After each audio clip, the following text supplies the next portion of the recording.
Cloning, a group of organisms or cells of the same genetic constitution that are descended from a common ancestor by asexual reproduction as by cuttings, grafting.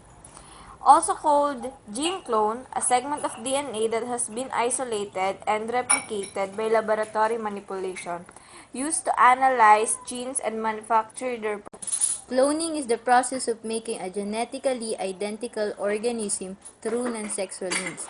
It has been used for many years to produce plants.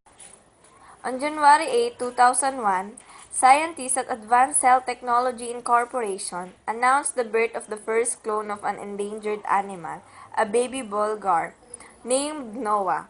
Although Noah died of an infection unrelated to the procedure, the experiment demonstrated that it's possible to save endangered species through cloning.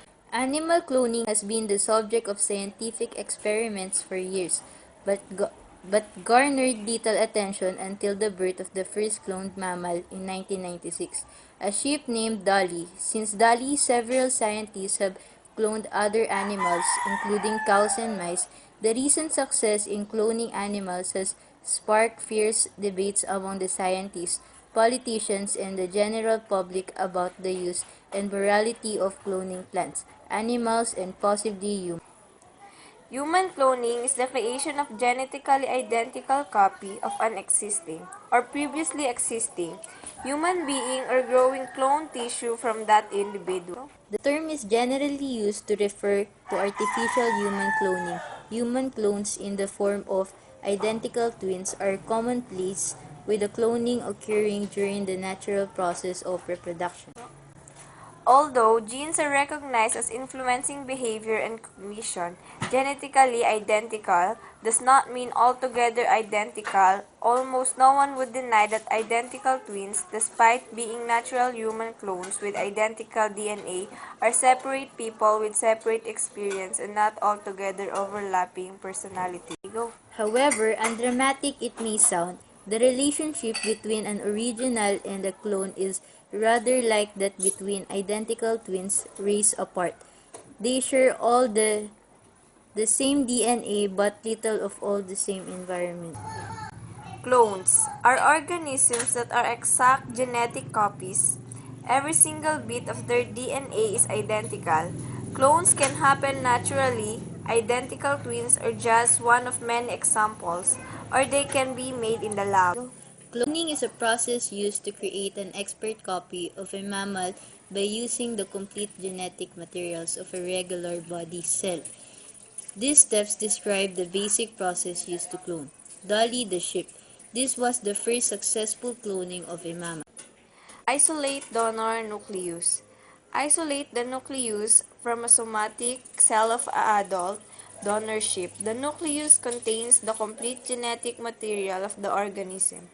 This step is repeated many times to gather many cell nuclei. A very small needle and syringe is used to poke through the cell membrane to capture the nucleus and remove it from the cell. Get, get unfertilized eggs. Retrieve unfertilized egg cells from a female sheep. Many egg cells are needed since not all of them will survive the various steps of cloning. Cell membrane.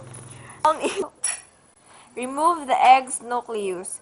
Remove the egg's nucleus, which contains only one half of the sheep's genetic material.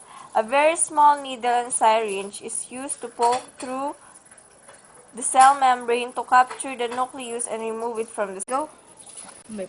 Insert donor nucleus.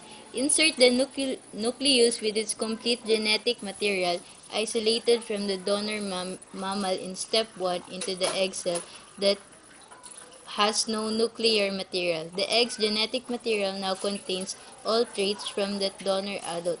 This egg is genetically identical to the donor adult. Place the egg into womb. Place the egg into a female sheep's womb. Only a small percentage of eggs placed in the womb will start to mature. Those eggs that survive will continue to develop into embryos. The egg matures in the womb. When the offspring is born, it is a clone of the donor